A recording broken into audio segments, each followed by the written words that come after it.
Hii ni Ebeneza RTV nami ni Madam Regina, nikukaribishe tumsikilize dada huyu. Ana shuhuda nzuri kabisa. Wazazi wake wote wawili walifariki na ndio chanzo cha yeye kuanza kukutana na shida. Nini kilipelekea wazazi kufariki, baba yake kujinyonga, yote ataeleza. Karibu sana. Usisahau kusubscribe, kushare, kulike pamoja na kukomenti. Kwa majina mimi naitwa Melis Mbawala, mimi ni mzaliwa wa Tanga Handeni. Huko ndo nikozaliwa na mamangu ndo alikuwa anaishi huko.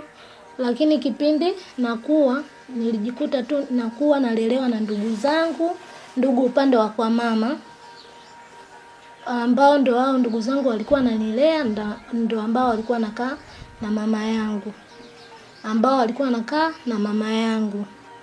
Sasa lakini nilipokuwepo pale nikikaa hivi nilikuwa namuona mamangu mgonjwa, lakini mimi nilikuwa sijui kitu gani kinachomsibu.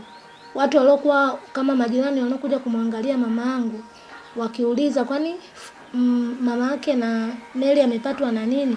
Anasema kwamba huyu baba yake, tulipopewa story kwamba baba yake alikuwa anafanya kazi sehemu, alikuwa anataka kupandishwa cheo, kwa hiyo akaenda wapi? Kwa mganga. Alivyoenda kwa mganga akaambiwa hivi, basi unatakiwa ufanye nini? Umtoe mtoto wako, na huyo mtoto wake mwenyewe ambaye ndo mimi. Sasa kutokana na babangu mimi alikuwa ananipenda sana, ndo nilikuwa mtoto wake wa kike peke yake, hakuweza kunitoa mimi. Badala yake akamchukua mamangu akampeleka huko. Sasa kutokana mamangu alikuwa sio mlengwa, zile dawa hazikukubali. Umeona? Kwa hiyo mamangu akawa kama ndondocha, akawa kama yani kama bubu, akawa ni mtu ambaye sio kama alivyokuwa mwanzo. Umeona? Basi baada ya hapo ndugu zangu wakawa wanamtafuta mamangu huko kwa baba yangu, wakaenda wakamchukua. Walivyomchukua sasa wakaenda kumshtaki babangu polisi. Walivyoenda kumshtaki babangu ndo akachukua hatua ya kufanya nini? Ya kunywa sumu, akajiua. Lakini hayo maelezo yote mimi nilikuwa napewa na nani? Na ndugu zangu. Mimi sikuwahi kuwashuhudia hayo matukio yote ambayo walikuwa wanazungumza. Badala ya hapo mamangu akamchukua akampeleka kule kwa bibi, ambako ndo alikokuwa anaishi mpaka alipopotelea huko. Kwa hiyo mamangu alikuwa tu yuko hapo. Mimi mamangu mdogo alipotoka Dar es Salaam akaja akanichukua akanipeleka huko Dar es Salaam, akanianzisha shule. Sasa kipindi cha likizo akaniambia urudi nyumbani ukamsalimie mama, uende likizo twende wote. Kweli mimi akanichukua tukarudi wote hadi wapi? Hadi kwa bibi kule. Nikamkuta mama yangu, basi nikafurahi. Kwa sababu mamangu yule alikuwa ni mgonjwa na mimi bado ule mama ulikuwa upo. Basi alikuwa akienda sehemu yoyote mimi naenda naye. Lakini siku hiyo mimi nilikuwa ninacheza hivi, nikawa namuona mama anaenda kule, lakini nikawa nasema tu itakuwa yuko tu maeneo ya hapa jirani. Basi tokea siku hiyo alivyoondoka, yani ndo aliondoka yani mazima, akurudi tena mpaka leo. Watu wakahangaika kumtafuta sehemu zote huko haonekani. Basi kakaangu mimi akaenda hadi wapi? Akaenda hadi kwa waganga huko, akawa anahangaika. Alipokuwa anaenda huko wakawa wanamwambia kwamba mama yako huyo kwa sababu mume wake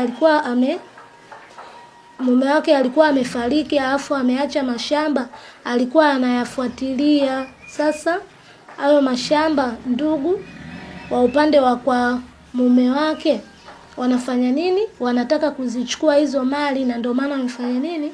Wamempeperusha huko ili asirudi tena kuja kuzifuatilia nini? Hizo mali. Kwa hiyo kakaangu mimi alihangaika na ndugu zangu wakafanya nini? Wakashindwa kumtafuta. Mwisho wa siku ndio yani mpaka leo akafanya nini? Hajaonekana mpaka tokea 2007 mpaka leo hajaonekana. Umeona? Basi mimi mamangu mdogo akanirudisha tena kule kule Dar, nikawa naishi. Akawa amenisomesha mpaka darasa la 7. Haya, nilipofika darasa la 7 nikafaulu kwenda sekondari. Haya, nikasoma mpaka sekondari. Basi lakini kipindi hicho chote tokea hapo maisha ndio yalikuwa yanabadilika kidogo kidogo. Mamangu mdogo basi baada ya mimi kufika darasa la 3, mamangu mdogo akahamia wapi? Boko. Alivyohamia Boko huko, basi maisha yakawa yanaendelea. Mimi nikafaulu hiyo darasa la 7 nikaenda sekondari.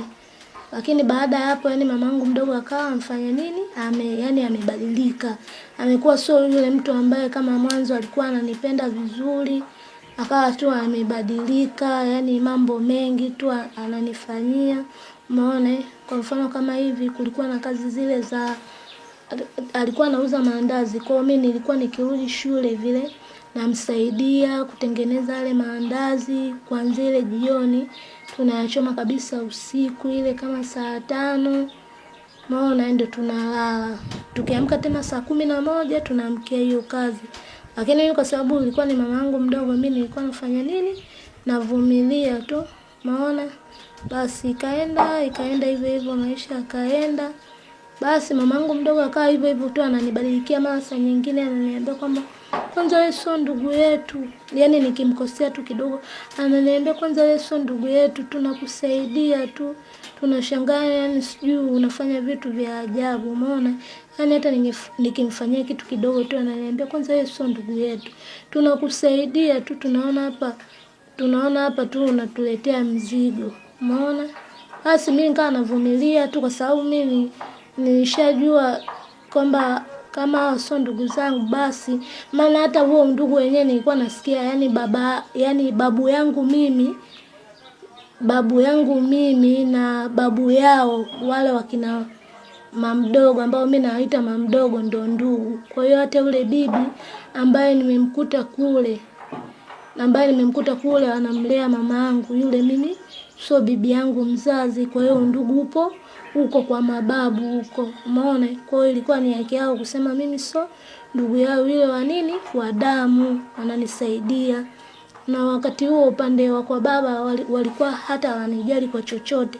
Kwa hiyo mama mdogo ndo alikuwa ndo ananisaidia. Umeona? Kwa sababu mimi nilikuwa naona tu ananisaidia. Mimi nilikuwa tu najitahidi kwenye masomo yangu ili nifanye vizuri basi nisonge mbele. Umeona? Basi maisha yakaenda hivyo hivyo. Basi nakumbuka kipindi niko form 4. Niko form 4. Basi maisha yakawa yanaenda hivyo hivyo. Mimi naenda na yale maana hiyo shule ambayo nilokuwa nasoma hiyo ya sekondari, na mama yangu mdogo huyu alikuwa anafanyia biashara hapo. Kwa hiyo kama yale maandazi mimi nabeba kwenye beseni mpaka shule, kila siku naenda nayo namwekea pale, akija anafanya nini? Anauza. Mpaka walimu wakawa wananiuliza kwamba wewe ni mwanafunzi au wewe ni mwanafunzi au ni mfanyabiashara, unakuja kusoma unakuja kufanya biashara. Maana sasa mimi kwa sababu nilikuwa sina la kujibu na ndo mamangu mdogo yule namsaidia, basi sina jinsi. Na ikafikia wakati hata nikiwa darasani kule ananiambia kwamba uwahi kutoka hata kama saa 4 ile, labda mwalimu kabaki bado anaendelea kufundisha, anasema labda subirieni kidogo. Ananiambia unakifika tu saa 4 utoke huko darasani uje kufanya nini? Kunisaidia nini? Kuuza maandazi. Umeona? Mimi kwa sababu nikawa nafanya hivyo hivyo. Sasa saa nyingine nikawa siwezi kwa sababu mwalimu yupo darasani, mimi siwezi kutoka. Umeona? Basi akirudi huko atanifokea. Unasoma nini? Unasoma vitu gani? Wa kusoma utakupo wewe. Basi ananifokea. Mimi kwa sababu tu nishamjua mwenyewe sijali tu, kwa sababu najua mwisho wa siku nasoma kwa bidii nitakuja nifaulu, nitakuja kuwa na maisha yangu. Basi haya yote yatafanya nini? Yatapita. Sawa. Basi maisha yakaendelea hivyo hivyo. Basi nakumbuka tukiwa form 4 zilikuwa zimebaki kama wiki 2 hivi tufanye mtihani wa taifa. Siku hiyo tumekaa darasani. Tulivyokuwa tumekaa darasani, akaja, yani tulikuwa tunafundishwa, mwalimu anatufundisha. Akaja rafiki, yani ni rafiki yetu tunasoma naye, ila yeye anasoma darasa jingine. Si tuko B, yeye yuko C. Akaja, kaingia bila uoga mule darasani. Umeona? Lakini yule alivyoingia mule darasani, milo yangu kama ikashtuka hivi, kalipuka. Nikajiuliza kitu gani? Basi tuko attention tu tunamsikiliza. Basi akaanza kusema, hivi nyinyi mnajua kama kuna watu humu duniani